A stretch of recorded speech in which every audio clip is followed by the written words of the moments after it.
এখনও ভিজিট শেষ হয়নি, সারপ্রাইজ ভিজিটে এসেছিলাম, সুতরাং আমি রিয়েল পিকচার আসল ছবি দেখতে পাই।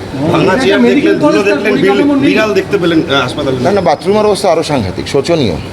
ও যা বালতি আছে ওখানে মানে জঞ্জালা কেউ রাখবে না, সেটা রুগীদের দেওয়া হয়েছিল দেখে।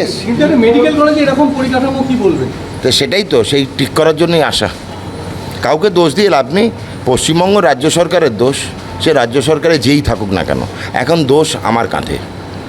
সে বোঝা যার যেই বানাক না কেন, বোঝা এখন আমার কাঁধে, বোঝাকে হালকা করার দায়িত্ব আমার। বারাসাত মেডিকেল কলেজের অব্যবস্থায় ক্ষুব্ধ স্বাস্থ্যমন্ত্রী। মেডিকেল কলেজে গিয়ে দেখা গেল সেখানে ঘুরে বেড়াচ্ছে বেড়াল।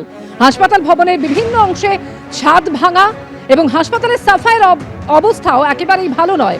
গতকাল সারপ্রাইজ ভিজিটে হাসপাতালে এইসব দেখে ক্ষুব্ধ হন স্বাস্থ্যমন্ত্রী শারদ মুখোপাধ্যায়। দায়িত্বপ্রাপ্তদের চিহ্নিত করে শোকজের নির্দেশ দেওয়া হয়েছে। 12 জনকে চিহ্নিত করে শোকজের প্রক্রিয়াও শুরু হয়েছে। কালকে স্বাস্থ্যমন্ত্রীর আমাদের এখানে হাসপাতালে আচমকা পরিদর্শনের ফলে উনি আমাদের কিছু কিছু নির্দেশ দিয়ে গেছেন।